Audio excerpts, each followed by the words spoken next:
Make a sound, make a sound,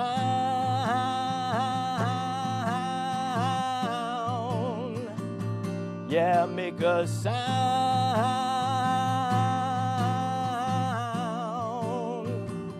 yeah, make a sound.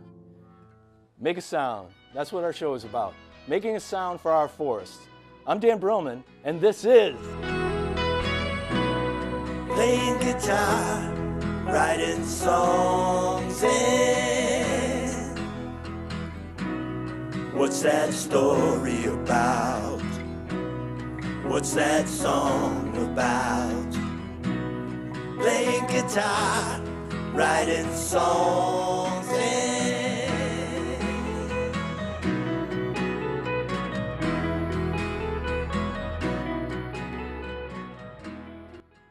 music is a universal language, and when combined with video, it's powerful.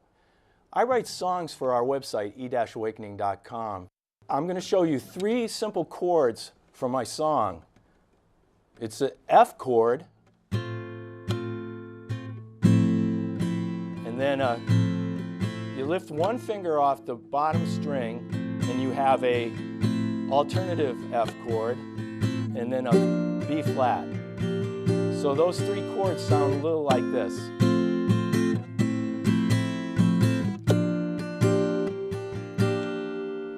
Now we have a portion of a music video for you, and I created it in my home studio using several musical tracks. This song is Make a Sound.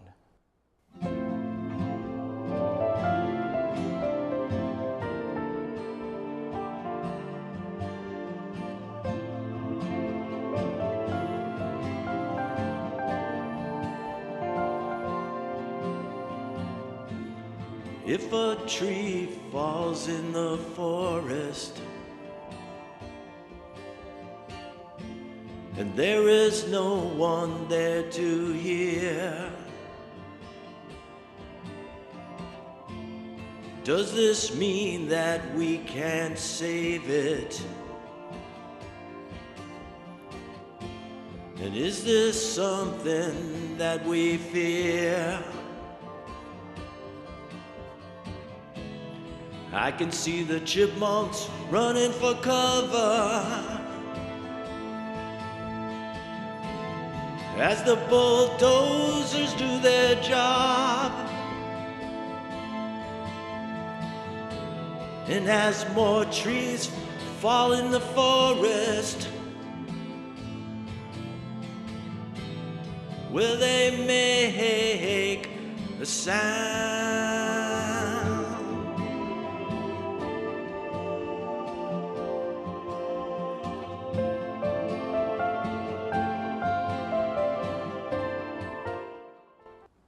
When you combine music with video, you're using multiple senses. You're seeing and you're hearing, and that helps us to remember the story. Sometimes the lack of music can be powerful. Natural sounds and the human voice can be powerful too. In our first video, we're going to see a woman who's been fighting for her forest. I call her a guardian. Some moss, some winterberry growing here. It's hard to believe that there is a forest here, looking at this map with all the streets and the development. But there is, the Holbrook Town Forest.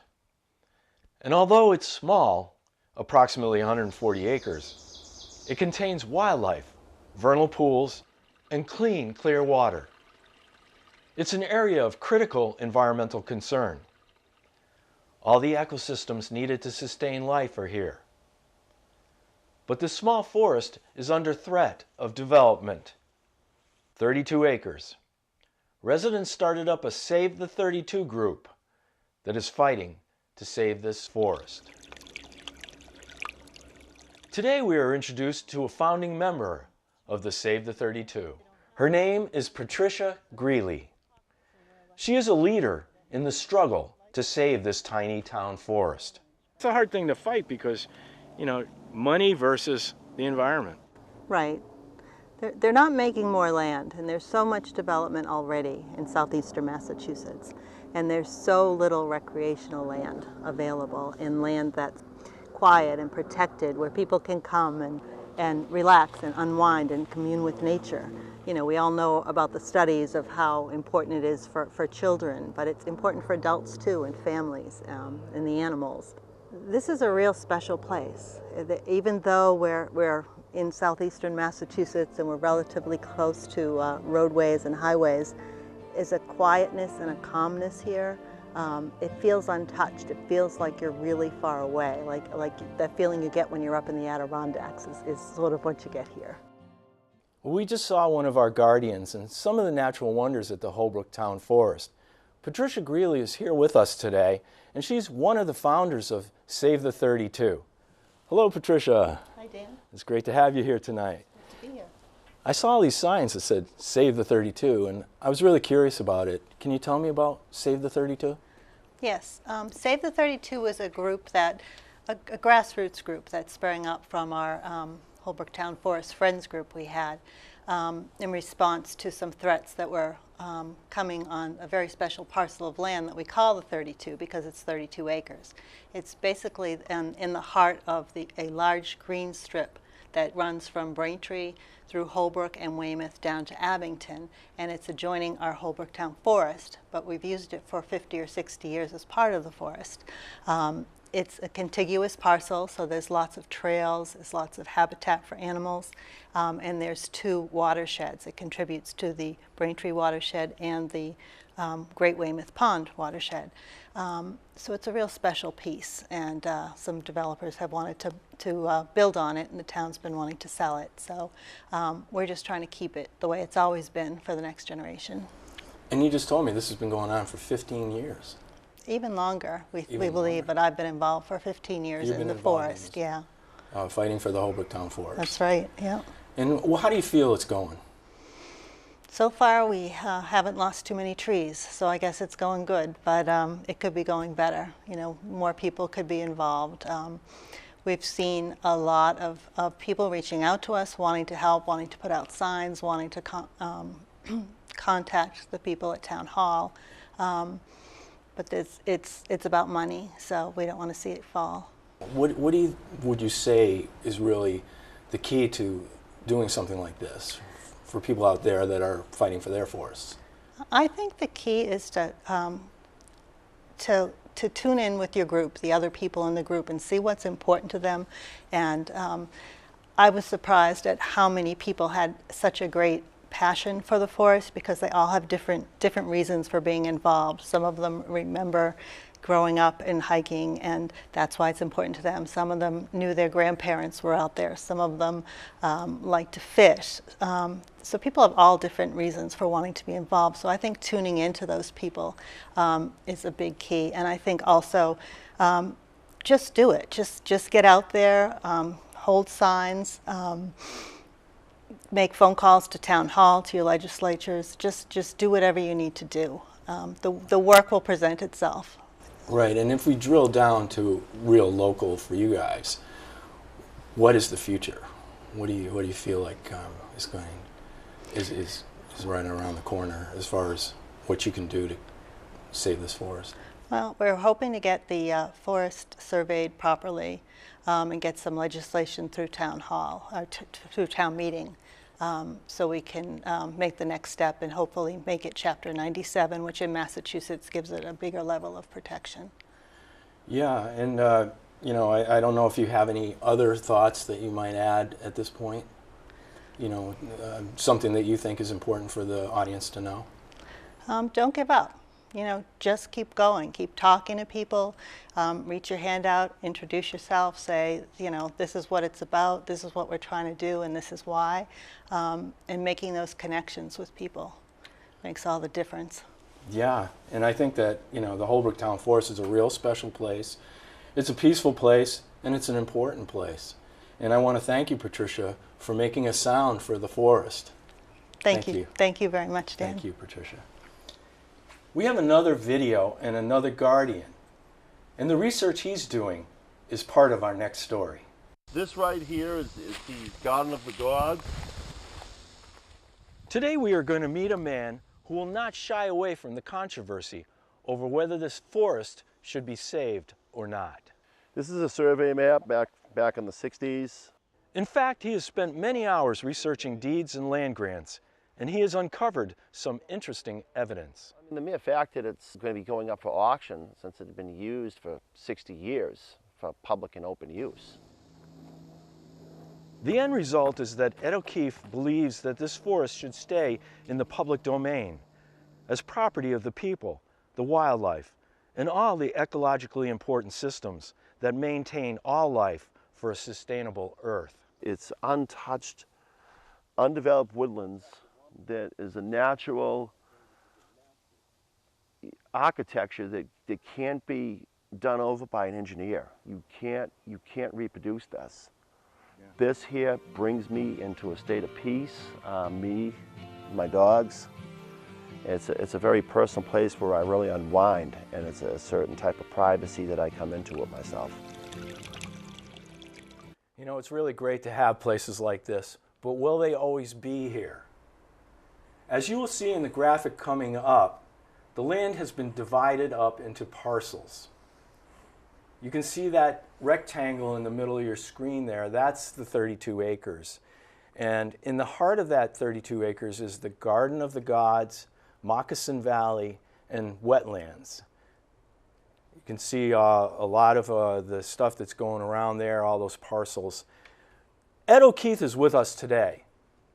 Hello, Ed. How you doing? Hi, Dan. How's it going? It's going great. You know, Ed, I know you've been going to the Registry of Deeds and doing a lot of research to try to save the forest. Can you tell me a little bit about where your research has gone?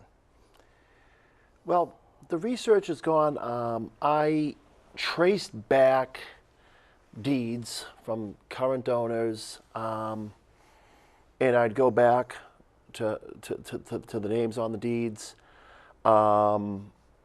and first of all, I was going to the Norfolk County Registry of Deeds, and I uncovered several deeds. A measurement of the 32 before that was of 24 acres on the deed. It's even hard to say what the actual measurement of the actual parcel is. We call it the 32. It needs a thorough survey and partial survey by the Norfolk County, as they had done a survey on the other part of the town forest. We call it the town forest, the 32. Do you know if who owned that property? Actually, it was actually owned by an old company years ago called Prosperity Development Corporation, and they had owned it. And at one time they had owned it, they had it surveyed, and they had marked that area of the parcel as owners unknown, which is very, very, very ironic. Can you tell me a little bit about why the 32 is up for sale? Does the town own the land? The town has taken the land into tax title from another former owner of the land that had purchased it from another person after Prosperity Development Corporation, and they really weren't paying taxes, so the town took it in tax taking. Okay, do you have any idea why the town would want to take this heart of the town forest and sell it for development? Stakeholders, just, not no particular names or anything. It's just people involved, and there's a lot of people that are involved in different businesses in town, different people, and it's just pretty much an on-spec type thing. Just develop it out, and and people are going to move there, and big condominiums. Right. Yeah. As I understood it, there was like a 5-story building. Something, I don't know if yes. I don't have all my facts, but I was told that it was like 400 units. Recently, Holbrook has approved 5-story zoning for that particular area. of the, near the 32 parcel on existing land that abuts the 32 that a particular developer already owns. And these are like $500,000 condos or something? Is there Easily. It's 55 plus active. That's the zoning. Yeah. And we had gone before planning, and we had even discussed ladder safety if it was going to be senior citizens being afraid to go down these big ladders. And they said, oh, no, it's not really that big of a thing, as much. And it just got instant approval. It's very high area, the topography. Yeah, so you build up there, and you're going to see Boston, and all that, the views, and so it's a really marketable thing. I mean, you'll probably be able to sell these condos, but the problem is it's debatable. Yeah, but the idea is that building in a forest is a very marketable thing, as opposed to, say, building at the Stop and Shop property in town where, the land has already been developed, so why not take the development to a place that's already been it's a resort-style development they want to do. They actually want to have a restaurant on site and maybe even tennis courts and stuff like that. There's all types of ideas that have been gone through and discussed, and it's also been discussed that they want to do a Cape Cod style land development. It's referred to as a Cape Cod style community. Well, my last question for you, Ed, is I know that you've been doing all this research because you have a passion for the forest. You want to save the forest. Do you have any personal feelings about, why you're doing this? Well, there's a lot of things in the forest that can't, speak for themselves. Animals that live there, their habitat, where they live, their homes. We're visitors when we go out there. That's their home. Water, it happens to connect to part of our water supply filtration system, the Creamery area, and it also goes down as the wetland system into the Great Pond through the Weymouth Conservation land that comes right down through the developer's land and from the 32 and the forest. Well, Ed, I know you've been working to keep this forest public, and I want to thank you for all the research and the hard work that you've been doing on behalf of this forest, making a sound for the forest. Thank you, Ed. Thank you, Dan. All right.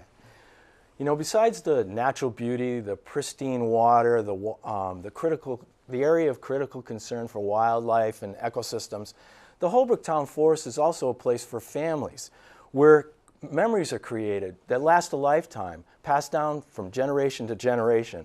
Let's meet our third guardian. Robbie Mankus walks the Holbrook Town Forest, but she's not alone. She has lots of memories here to keep her company. I can remember sitting on a rock just thinking that that was the best thing in the world, that we're out here in the woods and we're having baked potatoes. Robbie's memories come alive as she talks about her dad, Robert Tisdale, a man who was one of the reasons this forest became a town forest. And as we sit at the memorial commemorating her father's accomplishments, Robbie thinks back. He used to like to play a game with me. We would sit and listen and try to identify what we were hearing. And it was a blast. It was a blast. This is a wild place where the wildlife lives. And that is another reason Robbie is out here. She wants to protect her father's legacy because there's so little forest left as it continues to be nibbled away by development. We don't have enough forest. We don't have enough forest in this town. When I was growing up, I was born and raised here, and there was huge forests everywhere. This just happened to be the town forest. But we had places everywhere that we could go, and there was beauty everywhere. Robbie is a nurse. She helps people for a living. But when she goes to unwind and get away from the hectic pace, she comes here to the Holbrook Town Forest. But lately, it's raised her blood pressure. This can't be replaced. We can't take a piece of this and then in 4 years say, oh, you know what? You guys were right. We shouldn't have taken it. Have it back. You can't touch this.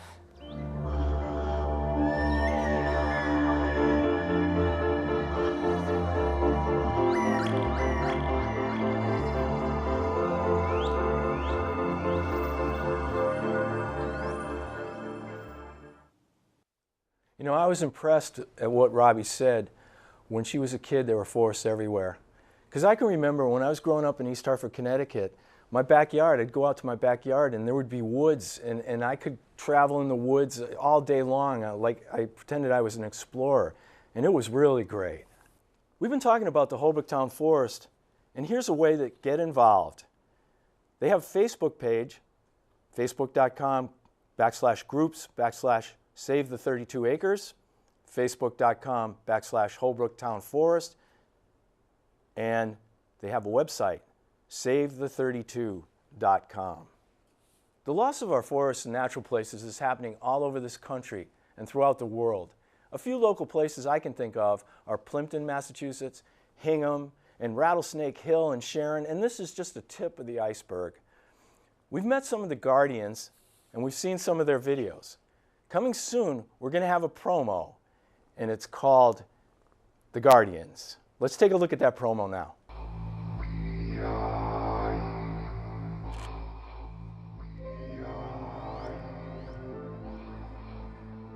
Well, it's about this. It's about the trees. It's about the animals that live here.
I want to thank Patricia and Ed. Thank you guys for coming on the show and for talking about Save the 32 and how people can save their own forests. Thank you so much for being here. Thank you. Thank you, Dan. Thank you. We're doing this show at the Abington Cam Studio. If you'd like to get involved in television production, produce a show, or work on a show, please visit the website at abingtoncam.org or email Justin at justin@abingtoncam.org or call the studio at 781-616-2950. The facilities and equipment are provided by Abington Community Access and Media Incorporated in association with the Abington Public Schools. The studio is located at 201 Glenowitz Way in Abington, Massachusetts. And now it's time for me to thank my crew. I want to say that, you know, without the crew, we wouldn't be here. So I want to thank Justin Shanahan, Chris Burgess, Billy Davis, Tracy Crean, Aaron Connor, Kathy Welch, and Marilyn Brillman. Thank you, guys. This show was produced by e-awakening.com. You can contact us at eawakening@gmail.com. That's without a dash. eawakening@gmail.com. Through the power of television, we have been instantaneously transported to my home recording studio. I'm Dan Brillman of e-awakening.com, and we just produced our very first episode of Playing Guitar, Writing Songs, and our first episode was about saving forests. The Holbrook Town Forest was our focus, but any forest, your town's green space, any land that needs protection is where you will find environmental heroes. My partner Marilyn and I created the website e-awakening.com, where we shine a spotlight on people who are caring for the earth. We had a great crew. They're friends of ours, and they work regular jobs. And some of them have never worked on a TV show before. I'd like to close this show with another song that I wrote for Saving the Forests. It uses pretty much the same chords as the first song, but it really shows you what a different song you can make using 3 chords. This song is dedicated to guardians everywhere. In the forest, trees grow wild and free,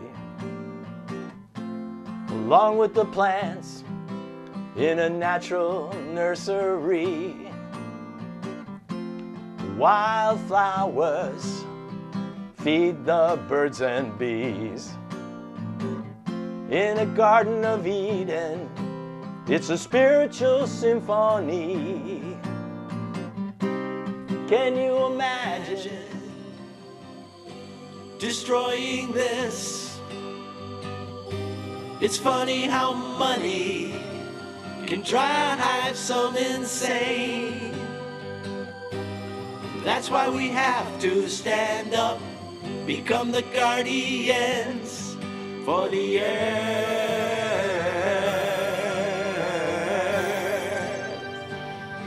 We care for the earth.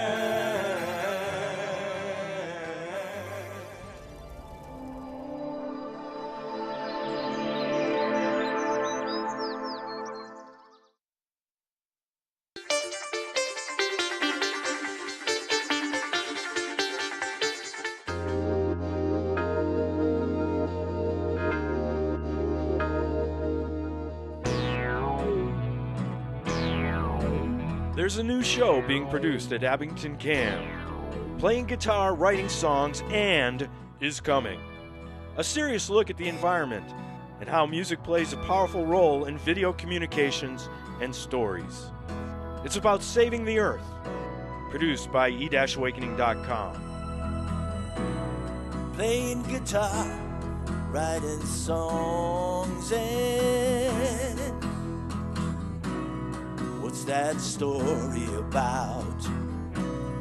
What's that song about?